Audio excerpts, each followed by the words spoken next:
É com grande satisfação que nós estamos começando um novo projeto aqui, né? Um novo podcast falando de cotidiano e sensibilidade. Eu tenho aqui o idealizador deste novo podcast, que é o meu amigo, meu querido amigo, Ariel Carvalho. Seja muito bem-vindo ao seu podcast. Ah, que beleza. Que é um projeto que nós estamos pensando há tanto tempo, Pois né? é. E que queremos desenvolver aqui, eu de minha parte, trabalhando nos bastidores, tentando aqui, e o Ariel para poder desenvolver todo esse lado. Bom, deixa eu começar aqui, porque as pessoas querem saber quem é Ariel Carvalho. E eu já de cara vejo aqui o baralho do cotidiano, que a gente vai falar bastante dele, mas também está Ariel Veríssimo aqui. Ariel Veríssimo, Ariel Carvalho. Por que Ariel Veríssimo de Carvalho? Me conte um pouquinho. O Ariel não é o meu nome de batismo. Meu nome de batismo é Aguinaldo Veríssimo de Carvalho. E teve uma época da minha vida que eu fui fazer um programa de rádio, e aí precisava de um nome, né? E eu acabei optando por um anjo da guarda que eu gosto muito, Ariel. E aí ficou, eu fiz vários programas, foram 10, foi um sucesso, foi muito bom na época, mais ou menos no final dos anos 90, 97, 98. Depois eu me afastei desse programa, mas o nome ficou. Então eu comecei a atender como Aguinaldo e comecei a atender como Ariel.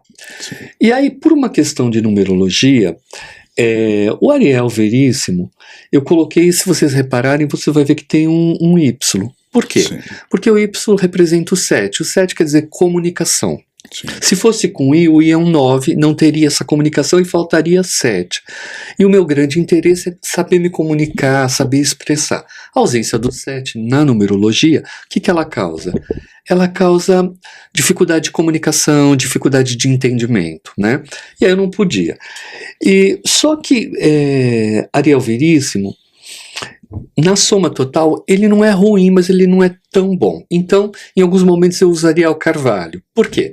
Porque depende da precisão, eu uso Ariel Carvalho. Quando eu quero ser mais firme com as pessoas, eu uso Ariel Veríssimo.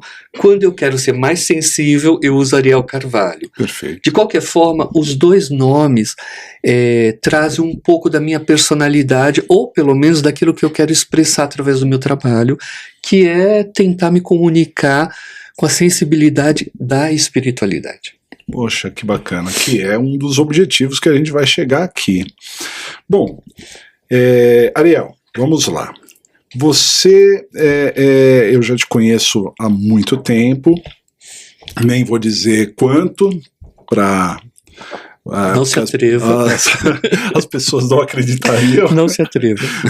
Mas eu o conheci, e você, logo que eu o conheci, foi uma empatia muito, muito grande, né? E de lá para cá a gente sempre tem se encontrado muitas e muitas vezes. Que bom. Como é que começou a espiritualidade na sua vida?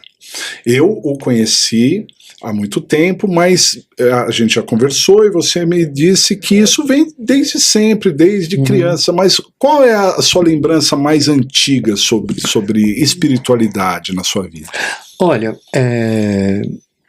eu já falei algumas vezes sobre isso e é muito interessante. Eu já expliquei várias vezes, de várias formas, mas eu acho que no final das contas, a espiritualidade ela já veio comigo. Não foi uma coisa que eu descobri em algum momento. Não. O que eu lembro, que eu morava numa casa, que era a casa da minha avó. Você subia uma escada, tinha uma casa embaixo, aí você subia uma escada, tinha uma outra casa, depois tinha mais casas assim, e tinha um vizinho que tinha uma casa, que eu lembro, e eu lembro que eu conversava com pessoas, que eu não sei se eram espíritos, não, provavelmente sim.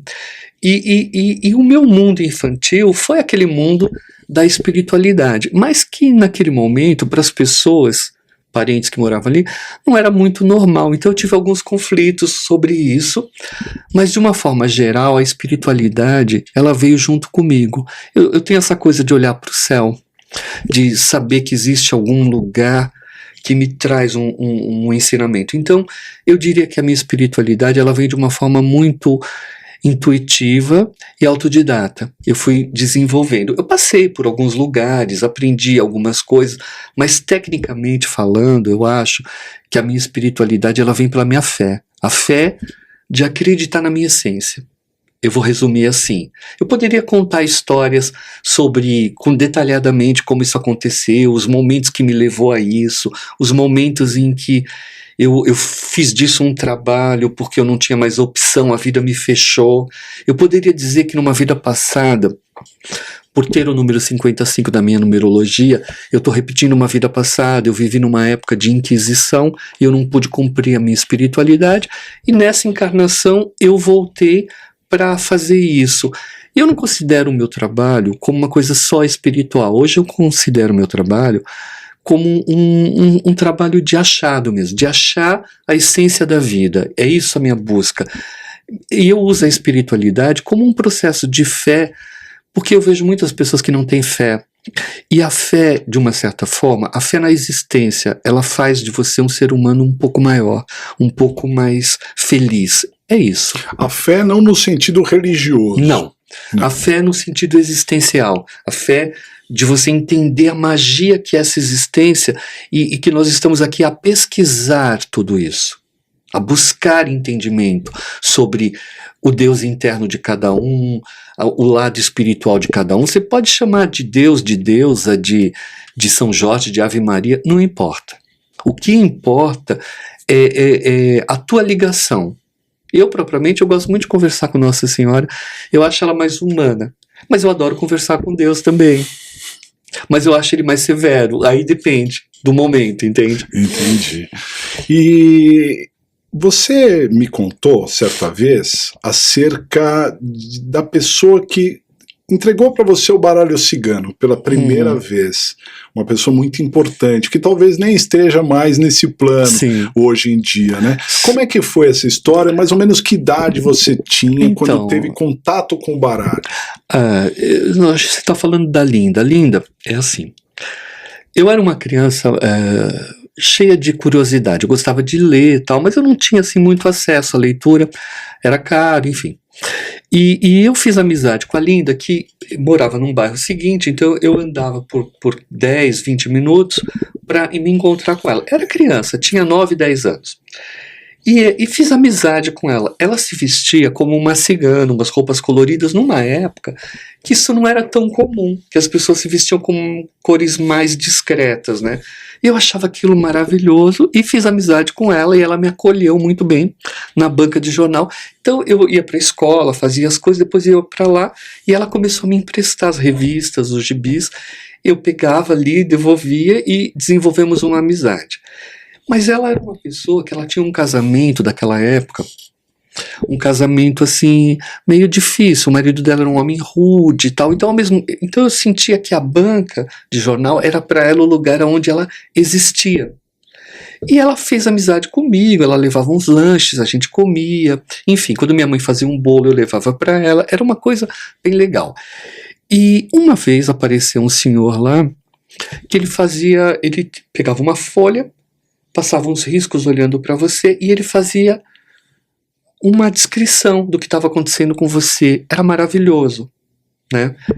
E um dia a Linda virou para ele e ele era um cara que jogava o baralho cigano. E ela pediu para ele ensinar. Ele ensinou e ela lá. E eu sempre ali observando aquilo, né? Um belo dia, passado um tempo, eu cheguei lá, a Linda virou para mim e falou: olha, eu vou ter que ir embora, meu marido arrumou um emprego no interior, está se aposentando, vai trabalhar em outro lugar, e eu vou ter que ir embora, eu vou ter que me despedir de você. Aquilo foi um luto para mim, foi muito dolorido. Aí ela falou: mas não fica triste. Enfim, eu falei: mas quando que você vai embora? Ela falou: amanhã. Eu falei: mas como assim? Já vendi a banca e tal. E E aí ela pegou o baralho cigano na época e me deu. Eu falei, mas pra que isso? Né? Ela falou, porque eu não aprendi, quem aprendeu foi você. E me deu. Eu era uma criança, eu não entendi bem aquilo, mas vindo dela, uma mulher que eu admirava muito, eu aceitei. Aquilo ficou na minha gaveta, eu brincava de vez em quando. E com o tempo, aquilo começou. E eu comecei a jogar aquilo para as pessoas. Passei a adolescência jogando. E aquilo meio que virou uma coisa natural.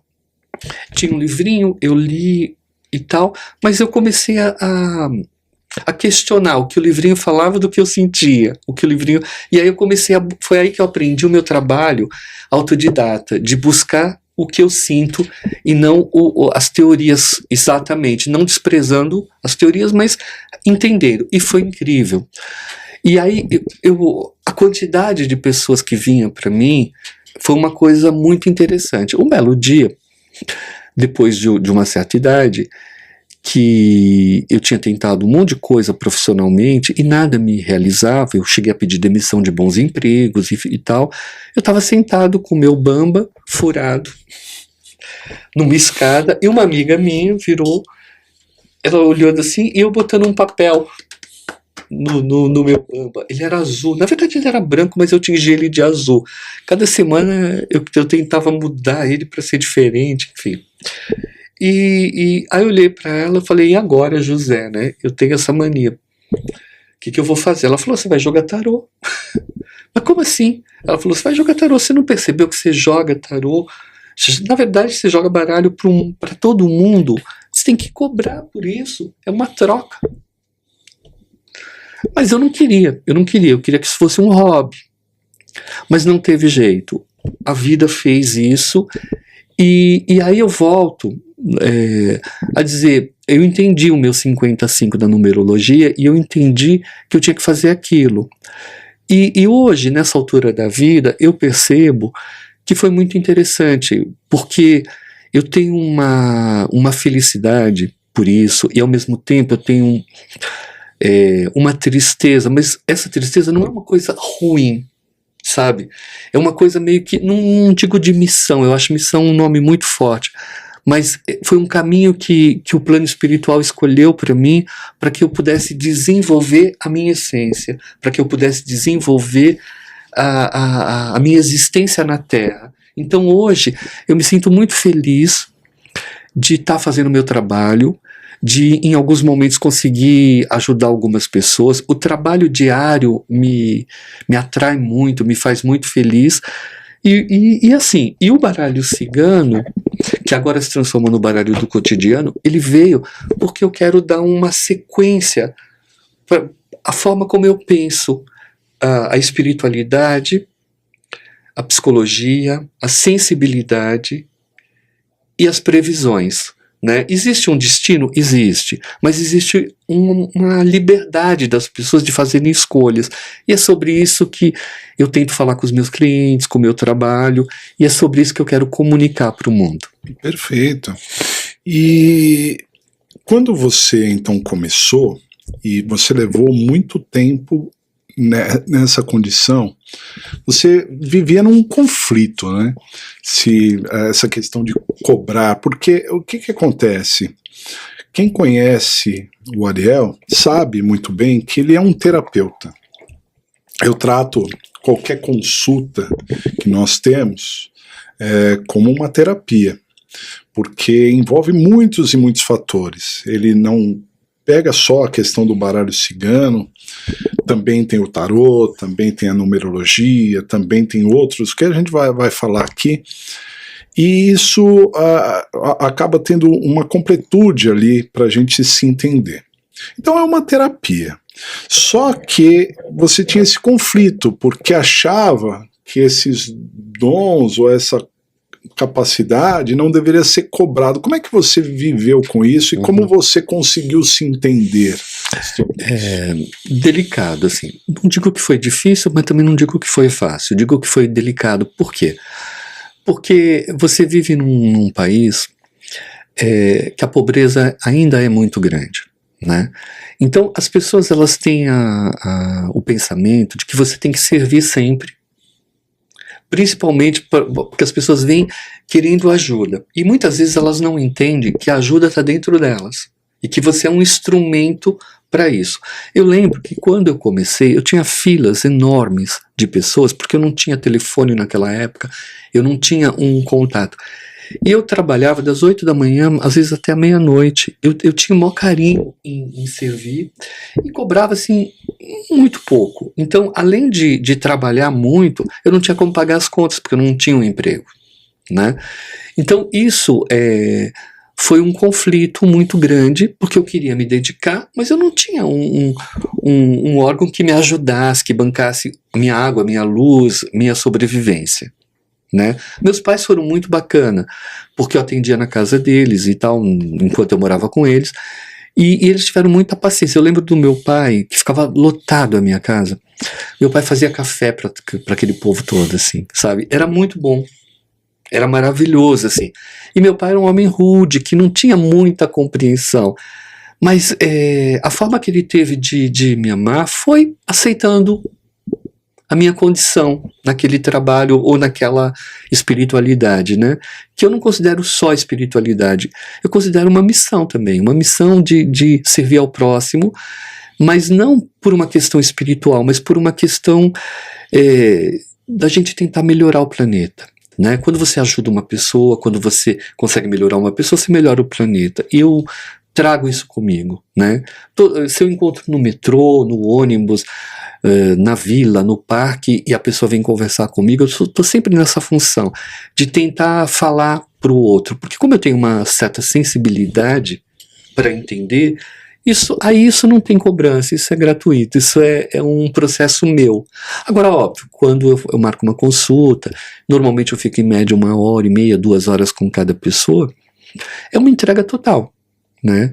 É uma entrega total. É perfeito? Não necessariamente é perfeito. Depende da troca, depende de se a pessoa está preparada. E isso mexeu muito comigo, porque você tem egos, você tem coisas, e eu fui trabalhando para que o ego desaparecesse. Teve algum momento que as pessoas quiseram me usar com esse ego e eu não permiti. E foi a melhor coisa que eu fiz. Sabe, eu poderia ter tido um caminho até maior e mais forte se eu tivesse me deixado levar por esses pensamentos. Graças a Deus, eu me mantive no que eu quis, eu só fiz o que eu quis. E isso me ajudou muito a ser a pessoa que eu sou, no sentido de que a minha espiritualidade ela é verdadeira com a minha sensibilidade. Mas não sou perfeito, não espere perfeição, isso não existe. O que existe é uma compreensão do que a gente está fazendo aqui na Terra. Dá para entender? Assim? Dá para entender, claro. Quando a gente vai numa consulta contigo, você começa fazendo a leitura da numerologia da pessoa e depois você vai para o baralho cigano. E aí você usa, às vezes, de outros instrumentos para finalizar outros baralhos, né? Lembro há muito tempo que você, inclusive, falava sobre alguns aspectos de astrologia. Lembro do tarô tradicional, né, dos arcanjos lá. Isso, você acabou estudando todos esses aspectos, né, Ariel? Como é que foi o seu interesse? Tem o baralho cigano, que virou o baralho do cotidiano hoje, mas esses interesses foram surgindo, uma necessidade de complementar, uma análise, como foi isso? Foi assim, quando eu comecei a trabalhar, que isso virou realmente um trabalho, eu comecei a fazer algumas previsões muito fortes, como a possibilidade da pessoa estar doente, a pessoa ia ao médico, fazia um exame e estava mesmo, que fulano poderia morte e tal, e começou a acontecer isso, né? E aquilo, aí chegou um momento que eu falei, não, eu não quero isso para mim, eu quero parar. Mas eu não conseguia parar. Era um assédio tão grande, sabe? E eu via as pessoas tristes, num Brasil mais pobre do que é hoje. Eu via as pessoas tristes querendo um alento, e o meu coração não permitia dizer não. E eu, atendia e eu acolhia, né? Aí um determinado momento eu pensei comigo, falei, peraí, eu preciso de alguma coisa técnica, eu preciso compreender isso. Aí foi quando surgiram os primeiros livros de numerologia. Aí eu comecei a ler sobre numerologia. Primeiro foi um livro de um inglês, depois foram outros livros e foi indo, até que eu descobri o Triângulo Divino, de duas americanas, e foi incrível, porque esse livro ele fazia uma conexão até o número 78, e ele tinha uma conexão com a astrologia. E aí eu fiz um curso de astrologia também, com o Márcio Cassoni, que é um cara um bom astrólogo e tal. Eu não me tornei astrólogo no sentido de exercer, mas no sentido de colocar algumas coisas no meu trabalho, né? E aí eu faço essa conexão com tudo isso. Então eu consigo entender o Mercúrio retrógrado, eu consigo entender um Urano, eu consigo entender a situação. E como o Triângulo Divino, ele me trouxe a ligação do tarô, que vai até o número 78, a ligação dos números e a ligação da astrologia, ela fez uma...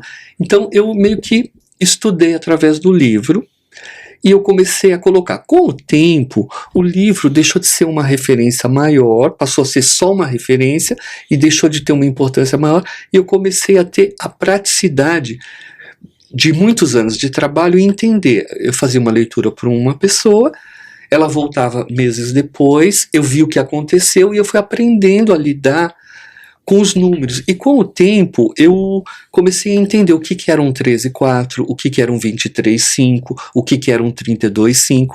Eu comecei a entender como aquilo exercia.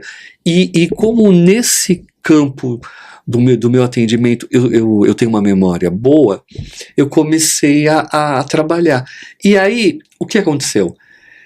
Quando eu uso a numerologia, por que eu faço ela primeiro? Por conta desse conhecimento. Eu sou forte, eu acho que sou, né, na numerologia kármica. Então eu uso a numerologia. Se a pessoa me pede um estudo numerológico, aquela pasta maravilhosa contando a vida dela, em letras assim, esquece, eu não faço isso. Eu gosto de fazer a numerologia ao vivo, de olhar para a pessoa, e a primeira sensação que eu tenho, eu vou fundo porque eu não estou influenciado por nada, e aí eu olho os números ausentes. Aí eu olho os números que ela tem predominante e os números ausentes. E aí eu entendo os karmas, o que ela veio aprender, o que ela veio sentir. E aí eu consigo ter um autoconhecimento daquela pessoa, normalmente bate 99,99, e aí eu vou pro baralho, hoje o baralho do cotidiano, e eu consigo fazer uma conexão do que a pessoa veio buscar, do que a pessoa veio sentir. E tem funcionado lindamente. Muito bem, muito bem.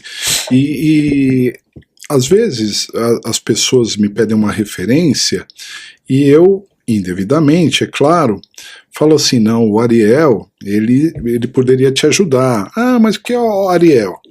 Ele é numerólogo, tarólogo, então a gente usa essa expressão tarólogo.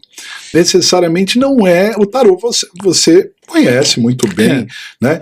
Qual é a diferença do tarô e do baralho cigano, e por que você tem mais essa leitura do baralho cigano ao invés do tarô? Então, o tarô, ele é um jogo muito psicológico, né? Então, o tarô tem 22 arcanos maiores e o restante menores. Ele é um jogo de psicologia, que muitos tarólogos usam como previsão também, mas ele é muito de psicologia. Já o baralho cigano, e agora no meu caso o baralho do cotidiano, ele é um baralho de 36 cartas, e ele vem da cartomancia, né? Ele vem da leitura.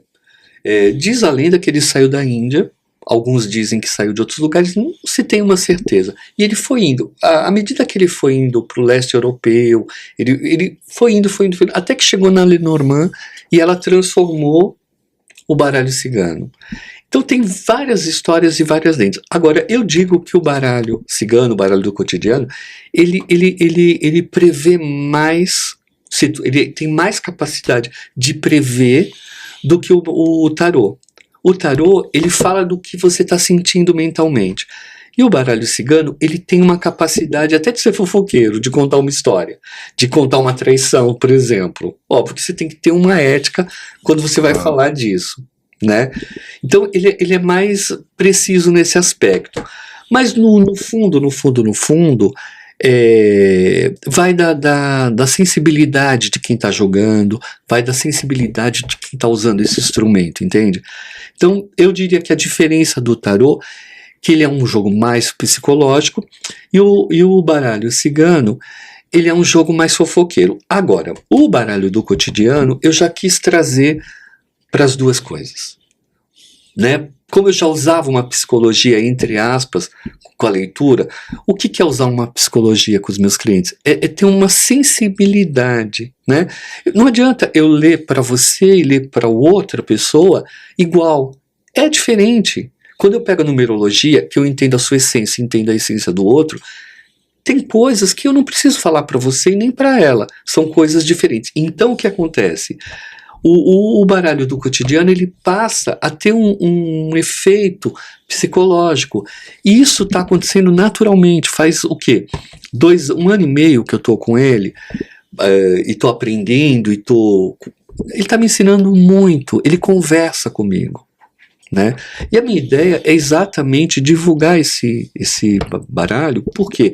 Porque eu quero que as pessoas entendam o autoconhecimento. Então, de uma certa forma, o baralho do cotidiano, ele está se aproximando um pouco do lado psicológico do tarô. Sim. Do lado do psicológico do tarô. O tarô, ele deixa as pessoas na escolha. O baralho cigano também, mas ele é mais previsível que o tarô. Tem situações em que a própria energia da leitura me falou, olha, vai acontecer isso. E ali eu não conseguia abrir mão e flexibilizar. E passava um tempo, eu percebia que era aquilo mesmo. Mas há enganos também. Às vezes, ele pode estar colocando uma coisa e a coisa desviar por conta do livre-arbítrio. Então há que se tomar um certo cuidado, porque para cada pessoa a energia funciona de um jeito, né? Como você tem o livre-arbítrio, você tem o poder, às vezes, de mudar determinadas situações, né? Mas isso não é sempre, isso é em poucos casos, tá? O baralho do cotidiano, como o baralho cigano, primeiramente, ele foi passando, como você disse, pela Índia, talvez, né? Diz a lenda que ele veio da Índia, que os ciganos saíram da Índia e foram indo para o mundo. Leste né? europeu, até chegar na França. E cada lugar, ela vai tendo as características próprias dela, né? Você, assim... Não só lugar, como, por exemplo, como ele é muito antigo, a época medieval, Sim. a época... Então, se você olhar, você vai ver baralho cigano com todos os tipos de vestimenta.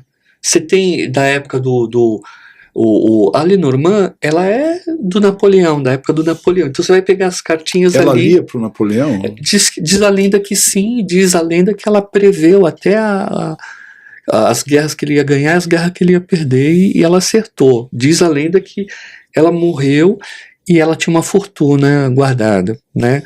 Mas, assim, tem um livro, para quem tiver interesse, que conta a história dela, que parece bem interessante. Eu já li e tal.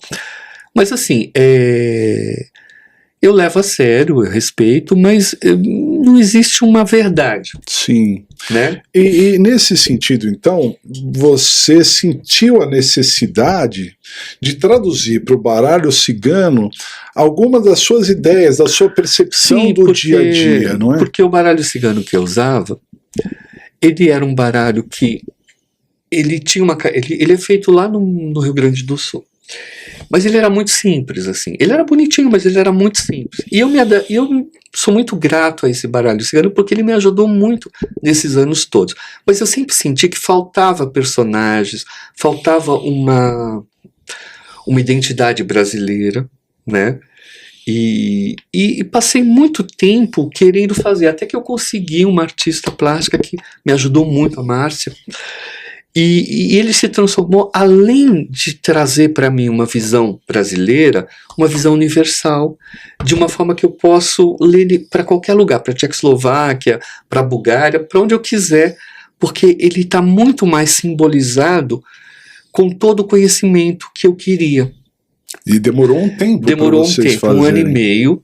A gente fez carta por carta, foi um trabalho assim muito delicado, e a gente conversou muito a respeito. A Márcia é uma artista plástica assim, além da sensibilidade. Ela é radicada no Canadá, né? Não, ela é brasileira, ela atualmente mora no Canadá. Ela é uma mulher interessantíssima.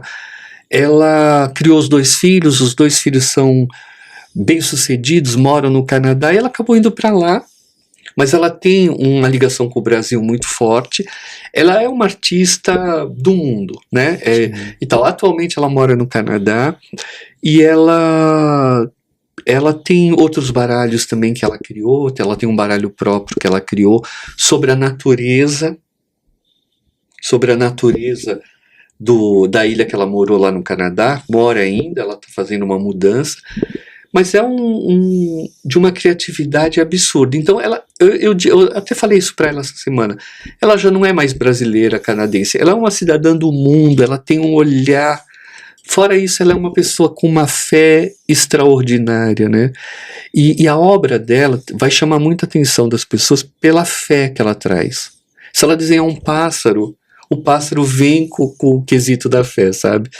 Eu sou fã, não posso falar muito, assim, porque eu gosto do trabalho dela e vou ter eterna gratidão por ela ter me ajudado nesse projeto.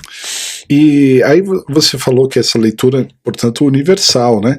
E isso me remete ao fato de que até um tempo atrás você atendia as pessoas só presencialmente e de repente passou a atender também online, e hoje atende de diversos países, inclusive dentro do Brasil, de diversas localidades, e fora do país também. Como é que é isso? É assim, durante muito tempo as pessoas me chamavam para fazer atendimento online. Eu sempre recusei, eu nunca quis, meio radical assim, meio radical. Aí veio a pandemia, né? Aí ou eu fazia isso, ou eu não sabia o que fazer, né? E eu sou uma pessoa que, uma vez eu fui ficar numa casa, numa praia com uma amiga, um chalé assim, no meio do mato, né? E eu fui para descansar, tal, não sei o quê. E aí a gente estava jogando aquele joguinho do mico leão dourado, que você vai encontrando os pares dos bichinhos, né? Em determinado momento eu comecei, quando eu arregalei os olhos, a minha amiga olhou para mim e falou: para, você não vai ler isso, porque a leitura para mim é um vício, no bom sentido. E aí, o que acontece? Aí eu comecei a aceitar o atendimento online, e eu percebi que ele tinha uma funcionalidade, ele funcionou, e isso me abriu leques de comunidades brasileiras no mundo inteiro. Né? Pelo que eu contei, assim, eu acho que eu já atendi comunidade brasileira e até alguns estrangeiros de mais de 48 países, até onde eu consegui contar. E hoje esse leque se abriu para mim, e eu percebi que a tecnologia ela está se ligando à sensibilidade, né, da leitura, da espiritualidade, do trabalho, e eu tô me sentindo muito confortável em fazer isso. Quando liga a câmera, eu começo a atender, parece que a pessoa está na minha frente. Legal. Não tem muita diferença, não. Assim, tem muitos clientes que gostam de fazer isso comigo ao vivo, eu também gosto, né? E tal. Inclusive eu estou voltando agora a fazer alguns atendimentos, porque até poucos dias atrás estava muito online. E agora algumas pessoas estão, aquela coisa de vir, tomar um cafezinho, fazer a leitura, né? Como eu atendo há muito tempo, eu acabei desenvolvendo muitas amizades, muito carinho pelas pessoas, muito afeto. Eu não ia falar o tempo que você atende, nem Não vou se atreva. falar, mas você já está atendendo os netos, como é que é isso? Atendi o primeiro neto, assim, é como chamar você de tio na rua. Neto de cliente, é isso. Então é assim, né? E tá sendo muito interessante, porque eu tô conseguindo atravessar algumas gerações, tô conseguindo entender esse processo, né? E é muito legal. E conhecer a nova geração, pessoas mais jovens, e essas pessoas que estão nascendo com uma sensibilidade absurda, porque o planeta está num processo de evolução gigantesco, né? Tem sido maravilhoso, porque eu aprendo muito com os jovens, né? E eu gosto muito dessa troca.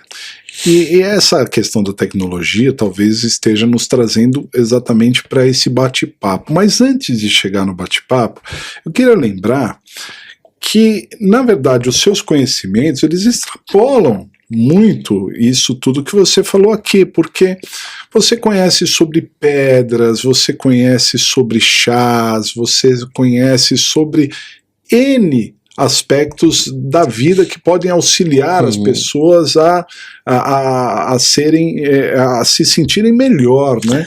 Então, eu diria que a espiritualidade, ela já está aí há muito tempo. E a sensibilidade da espiritualidade também. Eu diria que já, se você olhar para a história, você vai ver que vários planetas, vários continentes que se perderam, né, o Atlântica, por exemplo, trabalhavam com cristal, trabalhavam com tudo. Então, assim, hoje, se você for falar de Reiki, você pode falar de barras. É a mesma coisa? Não necessariamente, mas é um processo de cura. Florais, tudo. Então, tudo isso que muda de nome já está sendo estudado há muitos anos. Então, assim, quando eu comecei com isso, óbvio, eu li um livro muito legal que chamava O Senhor dos Cristais. Foi muito interessante para mim. Por quê? Porque o livro ele me trouxe o que eu tinha aprendido intuitivamente, olhando para os cristais, né? A primeira vez que um cristal me chamou a atenção, eu estava passando na rua, vi uma loja, entrei, tinha umas pedras brutas assim, comprei e comecei a pesquisar aquilo e aquilo foi importante. E aquilo começou a me trazer. Durante muito tempo eu usei o ametista para desenvolver meu terceiro olho e foi ótimo. E aí eu fui aprendendo na prática, lendo aqui, buscando ali, sempre como autodidata. Então isso foi importante. Então a espiritualidade ela já está há muito tempo, né? Hoje você pode mudar de nome, você pode criar um curso legal, você pode, mas a espiritualidade ela já está aí há séculos. Só não vê quem não quer. Você entende? Hoje existem muitos profissionais maravilhosos que criam cursos, mas tudo isso já foi criado. Só estão dando organizando. Só estão organizando, dando nome, dando forma e tal. Mas se você olhar, a espiritualidade ela caminha com o homem desde que o homem entrou numa era de modernidade e começou a entender esse processo. E por que eu digo isso? Porque o meu olhar para tudo isso foi sempre um olhar autônomo, sempre um olhar de sensibilidade. Óbvio que eu li um livro, óbvio que eu busquei alguma coisa, mas na prática, eu consigo falar sobre cristais pela minha experiência, né? Existem vários métodos de vários povos, por exemplo, se você pegar um cristal e assoprar 8 vezes, a sua própria energia descarrega o cristal. Tem um método holandês que eu acho muito legal, você pega o cristal, limpa, lava, abre um buraco na terra, se você tiver um jardim, enterra, deixa 3 dias e tira. 3 dias depois você vai pegar o cristal límpido. É um método que diz que é holandês. Então tem várias formas. Então você tem muitos caminhos. Como é que você vai trabalhar com o cristal? Você vai alinhar os seus chakras. Então cada cristal está ligado a um chakra. Então tem tanto trabalho. Mas você pode... Eu, por exemplo, eu uso muito cristal. Por exemplo, se a pessoa tem ausência do 7, ela tem dificuldade de comunicação. Então eu sempre aconselho os meus clientes a deixar a ametista, que a cor do 7 é o lilás ou violeta, e a pedra é o ametista. Então, à medida que ela espalha ou ametista, ela vai se sentir mais confortável e a intuição dela começa a vir e a comunicação também. E eu sempre digo, olha, se você quiser intensificar isso, coloca um quartzo branco para trazer um nível de pureza. Se você quiser afetar o teu coração, coloca um quartzo rosa junto, que aí a sua sensibilidade vai ativar aqui. Então, é o meu método, mas você vai encontrar milhões de coisas. Sim. Né? E eu sempre busquei esse caminho do que é bom para mim, o que funcionou para mim, pode funcionar para o outro. E eu sempre ensino e fico esperando uma resposta, uma comunicação. Em muitos casos, na maioria, tem uma solução legal e uma resposta positiva. Que legal. Bom, e aí a gente chegou nesse nosso projeto, nesse nosso podcast, que a gente já vem pensando nele há bastante tempo, né, tentando saber exatamente o que nós gostaríamos de transmitir aqui. Acho esse um exercício humano incrível de sua parte, porque as pessoas precisam conhecer Ariel Carvalho, tem muito a doar para muitas pessoas, né? Agradeço você ter aceito esse nosso projeto. Obrigado. Aqui. E fala um pouco, o que esperar? Será que as pessoas que estão nos assistindo vão esperar encontrar em Ariel Carvalho previsões que são dadas aí em jornais do dia a dia? Ou como é que nós vamos trabalhar aqui o cotidiano e a sensibilidade? É bem difícil, assim. O que eu escuto dos meus clientes, assim, um cliente novo, né, ele chega e tal, e ele fala, nossa, é completamente diferente do que eu esperava. Sim. Quando as pessoas às vezes vão para mim por um motivo, e os motivos se transformam em outras coisas. Alguma coisa. Aí eu vou despertando na pessoa um outro olhar sobre ela própria, né? E é esse o meu interesse. Não é provocar ninguém, é dar acesso à pessoa àquilo que ela tem de melhor para ser uma pessoa melhor, né? Durante muito tempo eu usava, você precisa trabalhar isso, você precisa trabalhar aquilo. Um dia uma pessoa perguntou, o que quer dizer trabalhar isso? Eu falei, compreender. Quando você se compreende e trabalha a sua compreensão, você tem uma sensibilidade melhor para viver a existência. Porque qual é o objetivo de buscar uma melhoria? É ter uma vida mais simples, é ter uma vida mais correta, é ter solução para as suas dificuldades, para os seus receios, né? E é isso. Então o que as pessoas podem esperar? Um autoconhecimento de si mesma. Né? É essa a minha proposta, que as pessoas se autoconheçam. A previsão vai acontecer? Pode acontecer. Depende do momento.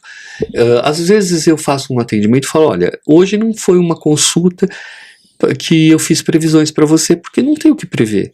Você está parado aqui. Mas foi uma consulta que eu considerei legal, porque eu consegui te falar sobre algumas coisas que só você pode mudar. Só você. Mas aí é a sua vontade. Você não tem que concordar comigo nem aceitar o que eu estou falando. Mas se você aceitou e se você concordou, então você pode refletir e transformar, transmutar isso, e eu estou aqui para te ajudar. Legal. E nós vamos aqui conversar com pessoas interessantes, vamos falar sobre assuntos válidos, né? Fora isso, também estamos criando alguns materiais, quem sabe mais à frente curso, vamos fazer muita coisa bacana aqui, porque tem muito conteúdo para poder sair e a gente conseguir difundir essa condição. O que eu espero disso tudo é que a gente consiga levar autonomia para as pessoas. O próprio baralho do cotidiano, ele foi criado para que através do meu curso, através do meu conhecimento, eu passe para as pessoas uma forma delas se autoconhecerem. Não só, além da minha consulta, sair da minha consulta e conseguir olhar para o baralho e buscar mais respostas. Isso para mim... Não ficar na sua dependência. Exatamente. Porque nós estamos trabalhando para um planeta onde a individualidade fale mais alto. A individualidade no bom sentido da palavra, a individualidade no sentido da pessoa ter um equilíbrio, que ela não precisa de regras, porque ela já vai estar respeitando a existência. E é isso a minha busca. buscar, através da sensibilidade, uma existência melhor. Sim. Então, é nesse sentido. A minha gratidão a isso é exatamente isso. O dia que a gente conseguir, porque assim, se a Terra está em evolução, eu quero ajudar. Se eu quero ajudar, eu tenho que entregar o melhor que eu tiver. E o melhor que eu tenho hoje é a minha forma de ver o mundo, através do meu trabalho, através dos cristais, através da água, através do rio, através do céu, através do baralho, através de tudo isso. E aqui a gente não fala de religião, a gente fala de buscar a alma, que é muito além. Está muito além. Se as pessoas entenderem a beleza do universo e a capacidade que a gente tem de ser autônomo e cada dia mais com a sensibilidade e também, por que não dizer, a espiritualidade, pode ser um caminho lindo, assim, um caminho lindo de... Muita gente já está fazendo isso no planeta, tem seres lindos, maravilhosos, que estão aí, tá? E é isso, a minha colaboração para o planeta é essa. Então o que as pessoas podem esperar? Que eu vou estar sempre sendo uma pessoa muito sensível para a existência, né? Eu quero respostas como todo mundo. Então as pessoas que por acaso chegarem a mim, as pessoas que participarem do podcast, enfim... eu vou estar aprendendo com elas e vou estar tentando trocar também, né? Porque, repito, aqui foi a minha fala, mas eu não sou dono dessa verdade. Eu não tenho certeza de nada, mas para mim essa certeza me basta. Mas eu não coloco elas em xeque, entende? Entendo. Bom, de minha parte, pode contar comigo, vou estar sempre ali nos bastidores, né, tentando organizar aqui, fazer esse projeto Amém. Se viabilizar, né, acontecer, ele vai acontecer, vamos chegar a muitas pessoas. Eu no começo meio que recusei um pouco, porque eu gosto muito da minha individualidade, eu gosto muito de viver em silêncio, mas se a minha voz tiver um alcance onde eu consiga fazer como eu faço muitas vezes no meu trabalho, nesse veículo, conseguir ajudar algumas pessoas, conseguir tocar algumas pessoas, não no sentido de convencer, mas no sentido das pessoas sentirem que o mundo é muito mais bonito do que a gente imagina, isso para mim vai ser uma festa. É isso aí. Bom, tem muito o que esperar, né, aqui pela frente. Agradeço demais. Obrigado. Esse número Foi 0 ótimo. Do seu podcast. Amém. E logo já tem um monte de gente ansiosa esperando virem os novos episódios e eles virão, estamos providenciando isso. Amém. Um abraço para todos. Obrigado aí.